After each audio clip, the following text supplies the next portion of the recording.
Et yo les gonzes, c'est Valoutre et j'espère que vous allez bien, moi ça va, merci. On se retrouve pas forcément pour un motovlog aujourd'hui, mais bel et bien pour l'introduction d'une vidéo, je dirais même plus, d'une série de vidéos qui s'appelle À l'inconnu. Alors à l'inconnu, j'ai fait le teaser il y a maintenant quelques mois, une série de vidéos, je pars dans un endroit au hasard, vous faire découvrir et également moi de mon côté découvrir le lieu. En gros, je pars à l'aventure sur une journée avec mon petit sac, ma bite, mon couteau, mon drone et je filme et je vous fais ressentir ce que moi j'ai ressenti de mon côté. Mais là on va se retrouver pour une vidéo spéciale pour commencer. C'est une vidéo à l'inconnu avec un allié de taille que je rejoins tout à l'heure. Et cet allié de taille, il m'a dit « Monsieur Valoutre, aujourd'hui, je vais t'emmener dans les Vosges. » En plus, ce que je vous ai pas dit, c'est que comme c'est dans les Vosges, et ben ça monte. Et en fait, 600 mètres de dénivelé et 3 heures de marche. Bon allez, on va arrêter de rigoler, transition. Ouais, les grosses transitions. Il est 17h50, il fait encore jour. Oh non, un GS. Je ne sais pas ce qui m'attend. Il paraît que la rando qu'on va faire, elle est pas facile. Il paraît qu'il va faire froid. Ah, le son de l'autoroute. Bon, pour aujourd'hui, c'est terminé. On se retrouve demain pour de nouvelles aventures. Et ce sera beaucoup plus intéressant. Allez, ciao.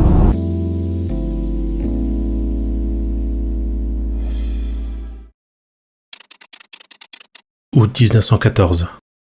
2 mois après l'attentat de Sarajevo, les Allemands s'installent dans les Vosges, sur le col du Bonhomme, passage parmi les plus importants vers la plaine d'Alsace. Ils montent ensuite pendant plusieurs kilomètres jusqu'à la tête des Faux. On y voit Colmar, la Forêt-Noire, Mulhouse, Strasbourg, Épinal. C'est un point stratégique pour la défense d'un énorme secteur de l'Alsace. Le 2 décembre, 2 brigades des chasseurs alpins français se lancent à l'assaut de la tête des Faux. Ils déboutent les forces allemandes du 12e régiment d'infanterie bavarois vers l'est de la montagne. À 3 reprises, les Allemands tentèrent de reprendre le sommet. En vain. À la veille de Noël, à 22h30, après 3 jours de neige intense et de froid polaire, des tirs allemands éclatent. C'est le début de la bataille de la tête des Faux. L'assaut est d'une violence inouïe. En vitesse, les Français construisent des postes de défense, ne pouvant pas construire des tranchées aussi rapidement. Les Français sont désemparés et se replient sur les lignes à l'arrière du front en attendant des renforts.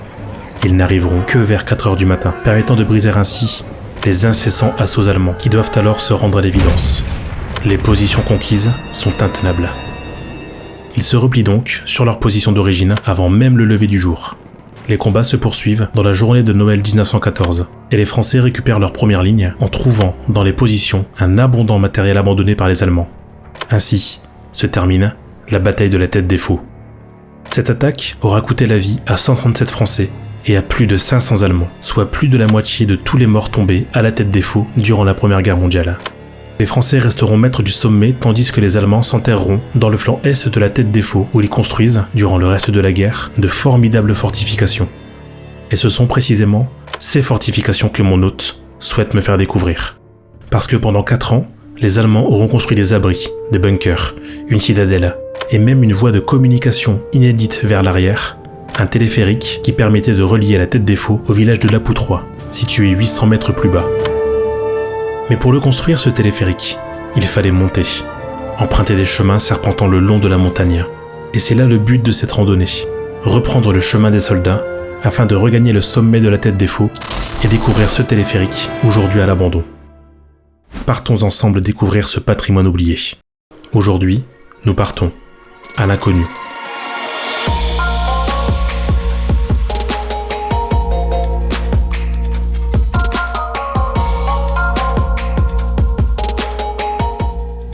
Le soleil vient de se lever et nous sommes très fatigués. Est-ce que vous voyez ma tête d'enfant fatigué? Voici l'invité mystère. Je tourne. C'est monsieur Histoire de rouler, et oui, ah quelle perspicacité, vous l'aviez tous vu.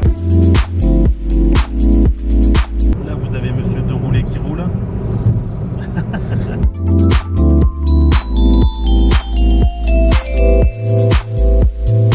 Il y a la neige partout, ouais. Alors tu comprends le son évidemment. Et c'est un non. Oh, il y a de la neige partout, c'est trop beau, bordel à cul. C'est magnifique, j'adore la neige. C'est génial. Et voilà, destination du jour. le col du bonhomme et il y a de la neige. Nous voici sur le col du bonhomme, à 949 mètres. C'est l'un des principaux cols des Vosges et aussi l'un des plus fréquentés. Situé sur la route des Crêtes, front défensif et logistique créé pendant la Première Guerre mondiale, très peu de gens savent alors qu'au village du bonhomme, situé plus bas, des vestiges de guerre se cachent sur les hauteurs. Car c'est bien au-dessus de cette route extraordinaire que notre aventure vers la Tête des Faux commence. D'ailleurs, parlons-en. La Tête des Faux pourrait être le champ de bataille des superlatifs. Il fut l'un des premiers champs de bataille de la Première Guerre mondiale, mais aussi l'un des plus élevés, l'un des plus petits en surface et l'un des moins coûteux en pertes humaines. C'est trop bien. Oh, c'est beaucoup trop bien, bordel. En fait, on est en train de se rendre compte qu'on passe plus de temps à faire des plans ici au drone ou à l'appareil photo, alors qu'on a quand même une destination à aller trouver. On va pas tarder à commencer la rando et... j'ai trop hâte. J'ai trop hâte. Ainsi commence notre difficile ascension vers le téléphérique abandonné de la Tête des Faux. C'est pas possible.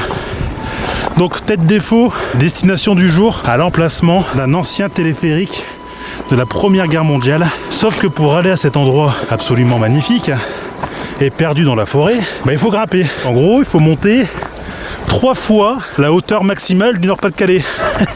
Comment te dire que je suis un petit peu claqué? On a fait que ça et je suis déjà fatigué. Bon bah allez, mais cool.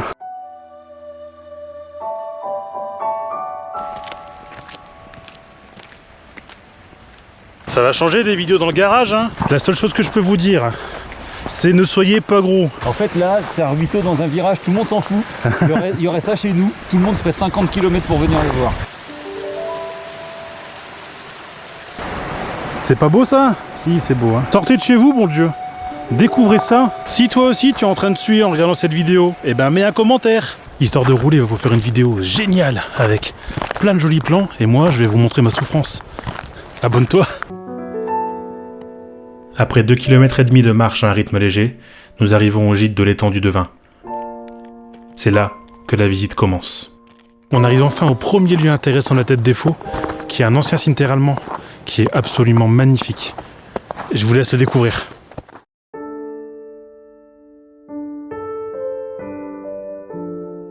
Difficile à croire, mais c'est bel et bien un cimetière désaffecté qui nous accueille en secteur allemand. Désaffecté, car après-guerre, les soldats inhumés ici ont été transférés au cimetière allemand du Linge. Ce lieu de repos, créé en 1916 par le lieutenant Kamm, a été édifié avec le peu de moyens qu'avaient les soldats pour commémorer leur mort, rendant ce site particulièrement touchant et prenant. Il ne faut pas oublier que du côté allemand comme français, les soldats n'avaient comme lien que leurs camarades de tranchée. C'est donc en l'honneur des camarades tués et pour leur propre réconfort qu'ils édifièrent ces cimetières, proches du front. Il ne subsiste ici que quelques plaques, une dalle, le porche d'entrée et un mur d'enceinte. Proche du front, car en contrebas du site, se trouve un grand abri ayant servi d'infirmerie. On est à quelques encablures du cimetière du lieutenant Kamm qui est beaucoup plus haut. On descend un petit chemin en bois et on se retrouve avec ceci, un ancien blocos allemand érigé entre 1914 et 1916 et qui servait d'infirmerie. C'est l'un des seuls blocos qui est entièrement accessible et qui l'est de façon sécuritaire. Allez, suivez-moi.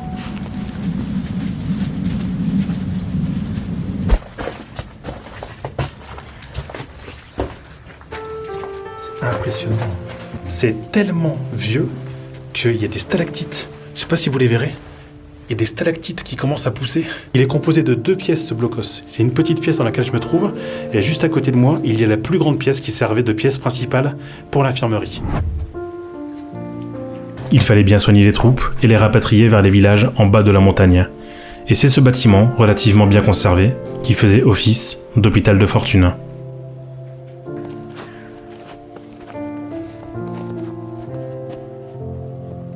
On est passé sur un petit chemin qui est attenant à ce cimetière du lieutenant Kamm et on a trouvé des abris.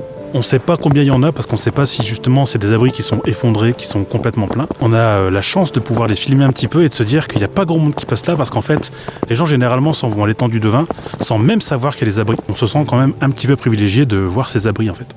Ils semblent être reliés entre eux par les tranchées et devaient servir de poste de défense et de repos. Et là maintenant, après cette étape, on se dirige beaucoup plus loin pour aller vers l'étendue de Vin.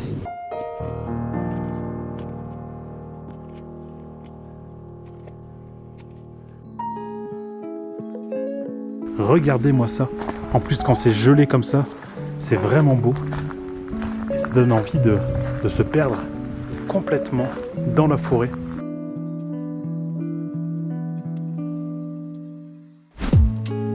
L'étendue de Vin était la base arrière des Allemands. Du fait de son implantation, le site était très bien protégé des tirs de l'artillerie française. Il y a encore des vestiges ici, des anciens vestiges qu'on voit directement depuis le parcours. Et là donc du coup, on se situe sur l'abri de l'étendue de Vin, qui est magnifique. C'est la salle des machines du camp allemand. Cet abri qui se situe derrière moi, en fait, était une ancienne station de pompage. L'eau qui venait directement de l'étendue de Vin était pompée pour amener directement tout là-haut l'alimentation en eau des troupes allemandes. Il fallait une station de pompage qui soit relativement conséquente. Cette ancienne station de pompage a été aujourd'hui reconvertie. Et c'est plutôt pas mal. Nous préférons nous arrêter ici pour manger, car c'est bel et bien la suite du parcours qui s'annonce difficile. Et nous, notre destination, elle est là. Là-haut, là, à peu près. C'est cool. On va devoir prendre cette trace-là, tu vois. Ou alors celle-là. Mais en fait, non. Faut prendre ça. Alors, vous la voyez même pas parce que il y a juste un petit chemin de... Je sais pas. Vous avez remarqué que j'ai plus mon appareil photo, j'ai plus de batterie. Donc, très gros vie à vous. Cette voie serpentine permettait certainement l'acheminement des matériaux et des hommes vers le sommet de la tête des fous. Nous sentons que c'est le chemin à suivre pour arriver vers notre objectif du jour.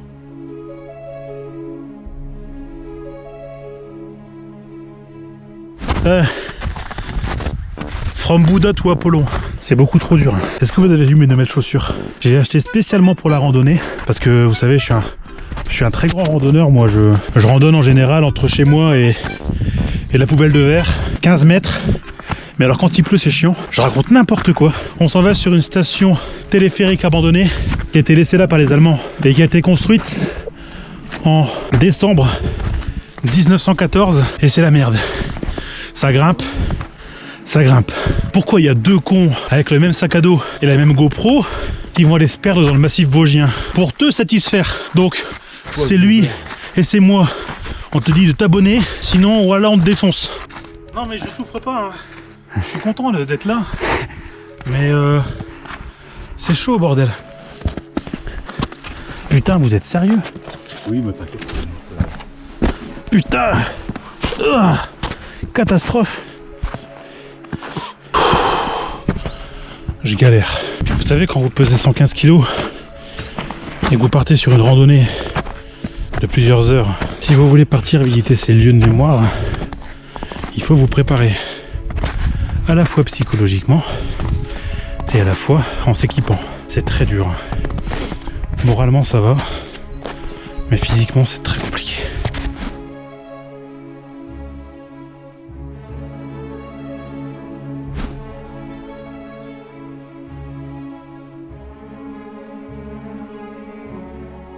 On est évidemment perdu au cœur des bois. Vu comment je me donne pour vous faire découvrir ces lieux perdus à 1000 mètres d'altitude, t'as intérêt à t'abonner, à liker, à partager et à commenter ma vidéo et celle de Monsieur mon petit pote qui m'accompagne, histoire de rouler, qui me fait découvrir un lieu sans doute exceptionnel, mais tellement difficile d'accès, on se rend pas compte. Je pense qu'on peut remarcher parce que là du coup j'ai un second souffle.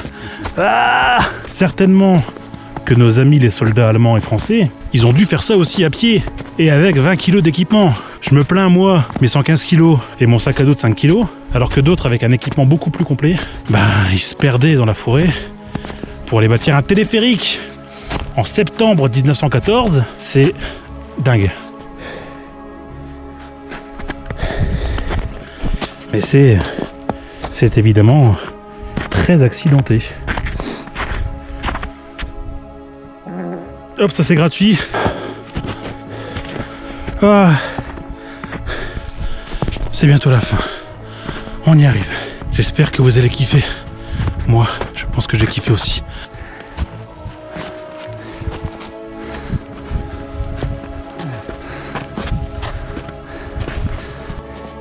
Il est trop facile. Trop simple. Il est au top.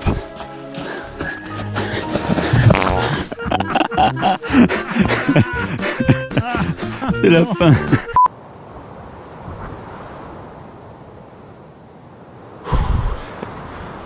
On arrive en haut de la montée du téléphérique. Et notre objectif, il est ici. Et je peux vous dire que celui-là, c'est un véritable trésor en or. Et il se mérite de ouf. Je suis un battant, les gars.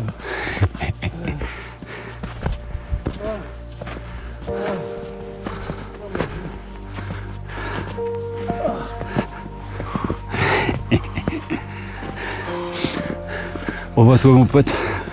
Merci. Ça fait méga plaisir Merci. d'être là avec toi. C'est exceptionnel. C'est un endroit de fou ici.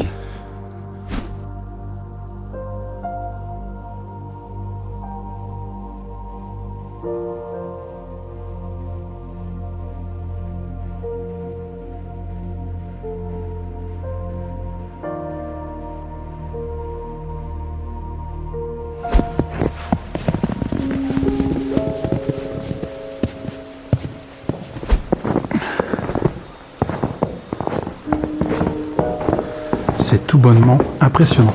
Regardez-moi ça, les pierres, les voûtes. Tout ici a été conservé. Comme en 14. Nous sommes sur la station d'arrêt d'un ancien téléphérique aérien. Clairement, là, quand on remonte plus haut, on arrive directement sur la ligne de front. Regardez-moi ça. L'état de conservation de ces rails pour l'arrivée. Et d'ici jusqu'à l'Apu 3, qui est à environ 600 mètres en contrebas, on livrait des munitions, des vivres, mais aussi on rapatriait des blessés. Et c'est véritablement impressionnant de se dire que ce lieu, complètement hors de tout, hors du temps, est dans un état de conservation pareil. Alors il se mérite. Évidemment, il faut marcher 3 heures, mais ça vaut le coup. Ça vaut vraiment le coup. Et c'est pour ça qu'on fait des vidéos, c'est pour vous faire découvrir ces endroits qui sont véritablement chargés d'histoire, exceptionnels en tout point. Et c'est incroyable de se dire que très peu de gens viennent ici en France et dans le monde. Et c'est un plaisir de partager ça avec vous. L'aventure devait s'arrêter là, sauf que j'en ai décidé autrement. J'ai entendu parler que le sommet de cette montagne regorgeait de vestiges de guerre sans pareil. Des fortifications, des barbelés, des tranchées, des abris, des chevaux de frise. Il se raconte que le sommet est resté tel qu'en 14, comme si le site avait été figé dans le temps et l'espace, comme si le site avait été abandonné il y a 10 ans. Et j'ai voulu en avoir le cœur net. C'est ainsi que l'on part gagner le sommet de la Tête des Faux. 1 kilomètre de montée à flanc de montagne pour y découvrir le champ de bataille de la Tête des Faux. T'en as encore un à droite. Un énorme. Je le vois d'ici. Ah bah ouais, vache. Je sais pas ce que c'est, Il y a des abris partout ici. mais il y a rien qui le signale. Cette randonnée se termine quasiment. Après, il faut redescendre. Mais ça, vous le verrez pas, vous. Chaud pour descendre. Chaud pour descendre. Je teste parce que je suis un grand sportif. On est ici sur une tranchée. Alors, on le voit pas, mais on est bien sur une tranchée. Je présume que c'est l'allemande vu qu'elle est située derrière le téléphérique. Si tu veux savoir ce que c'est qu'une tranchée, eh ben on y est. Donc là, on est en plein dans une tranchée, mon gars. T'imagines que ça a 100 ans et qu'il y a encore le renforcement en bois de ces tranchées qui permettait d'accéder directement dans la tranchée vers le front. Enfin, c'est dingue. On est là sur un pan d'histoire, mon gars. Un pan d'histoire de la bataille des Vosges. On va essayer d'aller voir un petit peu ce qui se passe là-haut. Les arbres se sont couchés, mais la tranchée reste, putain. Ah, fallait pas être gros en 14. Hein. Regarde-moi ça. Il y a encore là des renfoncements en fonte qui datent de 1914. C'est absolument dingue. On a un abri qui est juste là, qui semble absolument encore visitable et visible. Je sais pas si on s'y risquerait. Et là, et regarde-moi ça. Tout le renfoncement en bois est encore là. Là, on est comme en 14. Je trouve ça dingue. Mais vraiment dingue. Et ici, derrière moi, la Roche du Corbeau. Fameuse Roche du Corbeau qui était en 14 un observatoire allemand. Ils avaient mis au départ une construction en bois en haut de cette roche, mais forcément avec le temps et les intempéries, elle n'a pas tenu. Par contre, comme tu l'as vu, en dessous tu as des tranchées avec un abri qui est conservé, mais alors d'une façon remarquable. Mais c'est dingue de se dire que, voilà, regarde-moi ça. Une petite roche là, directement en haut du massif. Alors là, vous le verrez pas forcément à l'image, mais les lignes de front, ici l'allemande, et là-bas la française, elles sont à... Si on dit 20 mètres, 25 mètres, c'est pas déconnant. La puissance qu'il devait y avoir ici. Oh, ça serait bien un peu d'observation, ça.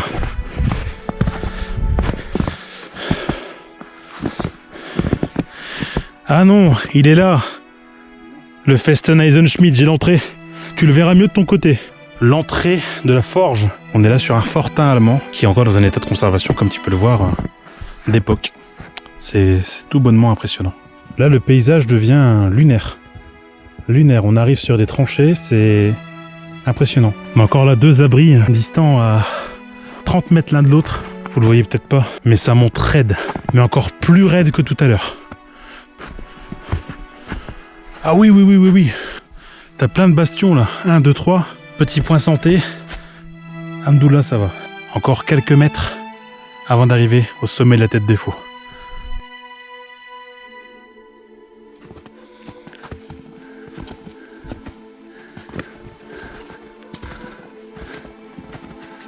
La GoPro est droite. On doit être sur une pente terrible. Mais imagine ce que c'était en 14. Oh, la barrière. La barrière métallique. Là, juste là, on a également, on le voit pas très bien à l'image, mais encore un abri et surtout un mur d'enceinte. On doit être donc sur le site de l'ancienne citadelle allemande, ce qui signifie qu'on est proche du sommet.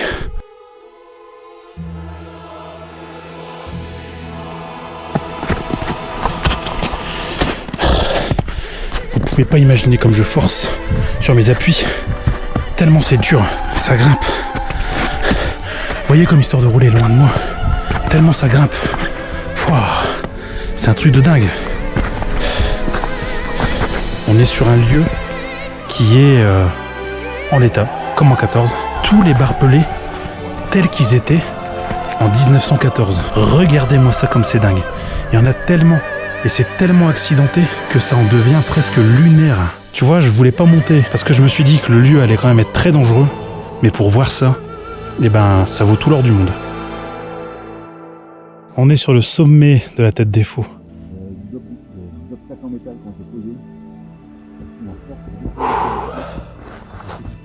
Moi ça, tous les obus, tous les trous d'obus. On verrait pas d'ici, mais on voit tellement loin. C'est magnifique. On va essayer d'aller voir peut-être. Je sais pas si c'est accessible. Je sais pas si c'est accessible à l'intérieur de ce fortin. Là, on a surtout du ressort encore. Traces de neige toute fraîche, évidemment, il n'y a que moi qui passe là. Est-ce que que ça tient? Ça tient plutôt bien. Waouh! Pas de danger, hein, tu peux y aller. Magnifique. Magnifique. Il faut s'imaginer ici en 14. Tous les postes de tir ici. C'est un truc de malade. Un énorme trou ici. Et là, on a la tranchée. On a une tranchée qui est juste là. C'est fou d'avoir un site aussi bien conservé. Regarde-moi ça, t'en as partout. Des barbelés partout, c'est tout bonnement impressionnant. Ce mur d'enceinte là, il est parfait. Donc là, on retrouve encore ici le tour de la citadelle qui redescend directement jusqu'au front. C'est un truc de malade. Je suis ultra impressionné par ce site. C'est perdu au milieu de nulle part. Ça continue tellement loin. Ça continue là-bas, tout en bas. Et il reste tant de choses à découvrir. En redescendant vers l'ouest, nous arrivons au secteur français, et il y a également tout un arsenal de vestiges de guerre qui redescendent de la tête des faux. Mais la nuit tombe, et nous manquons de temps pour découvrir ces fabuleux ouvrages. Il est temps pour nous de repartir vers la civilisation, au pied de cette fabuleuse montagne. C'est bien évidemment avec un immense respect pour les hommes ayant combattu et perdu la vie ici que je vous propose cette vidéo, tantôt drôle et détendue, tantôt émouvante et chargée d'histoire. Nous sommes venus ici avec l'ambition de trouver un ancien blocos téléphérique. Nous repartons des Vosges avec les images les plus impressionnantes du front de guerre de 1914. Et ça vaut tous les musées du monde. Je suis fatigué. C'était certainement la vidéo la plus fatigante de ma chaîne. Monter de 600 mètres à 1210 mètres en une journée, je n'ai jamais fait ça. Mais c'était absolument dingue. Et en plus, avec Monsieur Histoire de Rouler qui est derrière moi qui filme, c'est encore mieux. Merci à tous d'avoir regardé cette vidéo. Si tu as apprécié la vidéo, n'hésite pas à liker, partager, commenter comme d'habitude, bref. C'est bon pour le référencement. N'oublie pas de t'abonner sur mon Facebook, mon Instagram, mon Twitter. N'oublie pas de t'abonner sur YouTube aussi et de partager les vidéos, c'est très important. Et si ces lieux de mémoire te plaisent, franchement, vas-y. Mais viens équipé. Et viens en condition physique excellente. Pas comme moi avec ma panse terrible. Mais bon, voilà, même un gars comme moi l'a fait, donc c'est que tu peux le faire aussi. D'autres trésors dorment encore, et c'est l'occasion pour moi de te les faire découvrir bientôt. Et si cet échange te plaît, n'hésite pas à me le dire. C'était le premier épisode de ma série à l'inconnu, et surtout vous, n'hésitez pas à partir à l'inconnu. Allez, c'était Valoutre, bisous, et à ciao ciao.